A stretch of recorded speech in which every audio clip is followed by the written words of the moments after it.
APSRTC employees union ఆవిర్భావ దినోత్సవం పురస్కరించుకొని తెనాలి ఆర్టీసీ డిపో నందు యూనియన్ జెండా ఆవిష్కరించారు. ఈ సందర్భంగా ఎంప్లాయీస్ యూనియన్ కార్మికుల సమస్యల పరిష్కారానికి చేసిన కృషిని గుర్తు చేసుకున్నారు.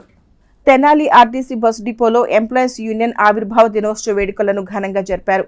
ఎంప్లాయీస్ యూనియన్ జెండాని ఆవిష్కరించారు. తదనంతరం నాయకులు మాట్లాడుతూ 73వ సంవత్సరంలోకి అడుగుపెట్టిన ఎంప్లాయీస్ యూనియన్ 1952లో ఆర్టీసీని రాష్ట్రంలో ప్రవేశపెట్టిన నాటి నుండి ఆర్టీసీ కార్మికుల సమస్యల పట్ల ఎంప్లాయీస్ యూనియన్ స్పందించి యాజమాన్యంపై పోరాటం చేసి ఎన్నో సమస్యలకు పరిష్కార మార్గం చూపిందని వారు అన్నారు. అలాగే ఆర్టీసీని అభివృద్ధి బాటలో నడిపించే దానిలో ఎంప్లాయీస్ యూనియన్ తమ బాధ్యతలను నెరవేరుస్తూ వస్తోందని ఈ సందర్భంగా వారు పేర్కొన్నారు. ఈ కార్యక్రమంలో నాయకులు B Sambasivarao, P Yalamandaiah, E Vijay Kumar, I Rajesh Khanna, P Veerayyababu, R Mukteswararao, AV Krishnareddy, YS Rao, K Babu, M Sudhakar Rao, M Manoj Kumar, BS Rao, B Eswararao, DPS Rao, G Poleramma, DLP Devi, Bhulakshmi, Prasanna, Fatima, Jyothi, K Kamal Kumari, TV Lakshmi, SK Rabbani, Raghavaiah పాల్గొన్నారు.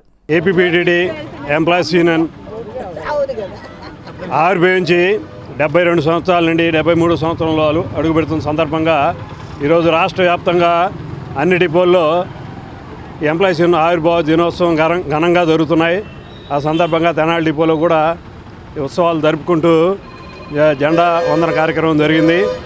ఇది 1952లోనే ఆర్టీసీ పుట్టినప్పటి నుంచే ఎంప్లాయీస్ యూనియన్ ఆవిర్భవించి సంస్థలో కార్మికులు ఎదుర్కొంటున్న సమస్యలకి పరిష్కారం కోసం అనేక పోరాటాలు చేసి అనేక కార్మికులకు అనుకూలమైన అనేక విషయాల్లో విజయాలు సాధించడం జరిగింది.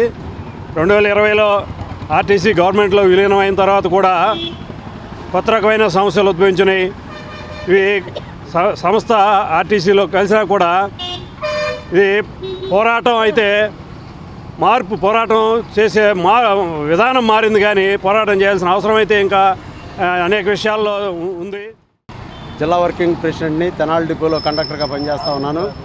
ఈ రోజున రాష్ట్ర వ్యాప్తంగా మరి ఎంప్లాయీస్ యూనియన్ పుట్టినరోజుని చాలా ఘనంగా నిర్వహించుకోవడం జరుగుతూ ఉంది. దానిలో భాగంగా ఈరోజు ఇక్కడ జెండాను ఎగరవేసి మరి కార్మికులకి స్వీట్లు పంచి మరి ఎంతో ఉత్సాహంగా జరుపుకోవడం జరిగింది.